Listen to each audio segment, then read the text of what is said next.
நிகழ்தகவு. அதிகாலையில் கேட்ட அலறல் சத்தம். வீட்டிற்குள் புகுந்து முதியவரை சரமாரியாக வெட்டி சாய்த்த கும்பல். கை துண்டான நிலையில் சடலமாக கிடந்த முதியவரை பார்த்து கதி கலங்கிய மக்கள். கொலை செய்யும் அளவுக்கு முதியவர் மீது அப்படி என்ன ஆத்திரம்? கொலையாளிகள் சிக்கினார்களா? நடந்தது என்ன?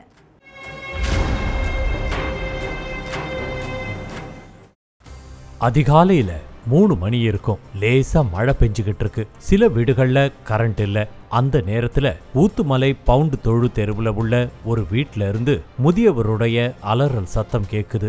இந்த சத்தம் கொஞ்ச நேரத்துல அதிகமாக உடனே அக்கம் பக்கத்து வீட்டுக்காரங்க எல்லாரும் போய் பார்த்தப்ப அவங்க அதிர்ச்சியில உறைஞ்சு போயிட்டாங்க. காரணம், வீட்டுக்கு வெளியே வீதியில அதே பகுதியைச் சேர்ந்த 52 வயசான வடிவேலு கை துண்டா வெட்டப்பட்டு அதிகப்படியான ரத்தம் வெளியேறி மிக கொடூரமான முறையில உயிரிழந்து கிடந்திருக்காரு. என்னாச்சு ஏதாச்சுன்னு குழம்பி போய் பார்த்தவங்களுக்கு அங்க இருந்த 3 பேரை பார்த்த பிறகுதான் காரணமே தெரிய வந்திருக்கு. உடனே போலீஸுக்கு போன் போக ஸ்பாட்டுக்கு வந்த போலீஸ்காரங்க உயிரிழந்த வடிவேலு உடலை ஆம்புலன்ஸ்ல ஏத்தி தென்காசி அரசு மருத்துவமனைக்கு பிரேத பரிசோதனைக்காக அனுப்பி வச்சுட்டு விசாரணையில இறங்குனாங்க. அப்பதான் கொலைக்கான முக்கிய காரணம் என்னங்கிறது போலீஸுக்கு தெரிய வந்துச்சு. தென்காசி சுண்டங்குறிச்சியை சேர்ந்த வடிவேலு குடும்பத்தோட பவுண்ட் தொழுங்குற ஏரியாவுல வாழ்ந்துட்டு வந்திருக்காரு.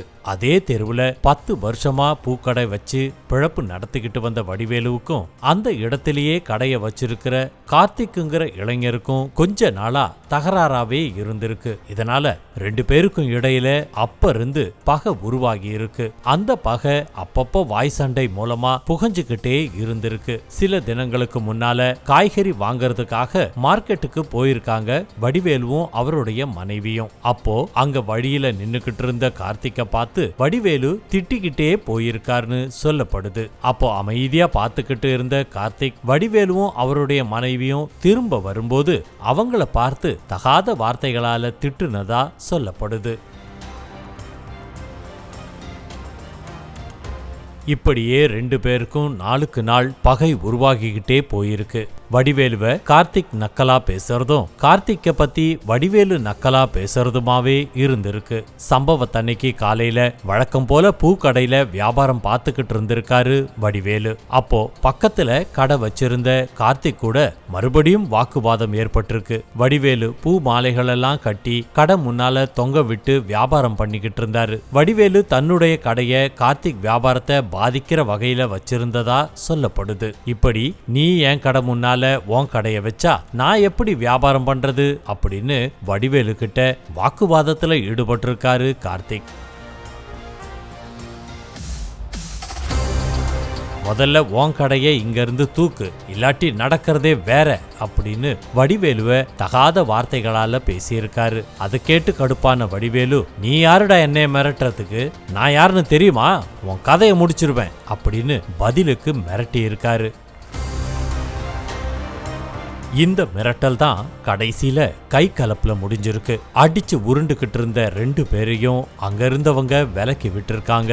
அதுக்கு பிறகு வடிவேலு தன்னுடைய கடைய அடைச்சிட்டு வீட்டுக்கு போயிருக்காரு. ஆனா வடிவேலு மேல கொலவெறியில இருந்த கார்த்திக் சம்பவத்தன்னைக்கு தன்னுடைய நண்பர்கள் 2 பேரை வர வச்சு குடி போதையில வடிவேலு வீட்டுக்கு போய் அவருடைய வீட்டு கதவை தட்டி எழுப்பி இருக்காங்க.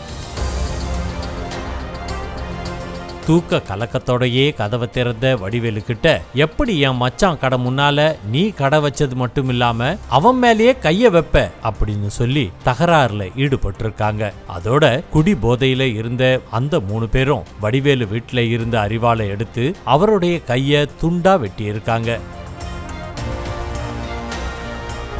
கையில ரத்தம் சொட்ட சொட்ட வீட்டு சுவரெல்லாம் ரத்தக்கரை படிய வீட்டை விட்டு வெளியே ஓடி வந்த வடிவேலு தெருவிலேயே விழுந்து உயிரிழந்துட்டாரு. நடந்த எல்லா உண்மைகளையும் கார்த்திக் ஒப்புக்கொண்டான். அடுத்து கொலையாளி கார்த்திகையும் அதுக்கு உடந்தையா இருந்த அவனுடைய நண்பர்கள்னு மொத்தம் 3 பேரை அரெஸ்ட் பண்ணி சிறையில அடைச்சிட்டாங்க.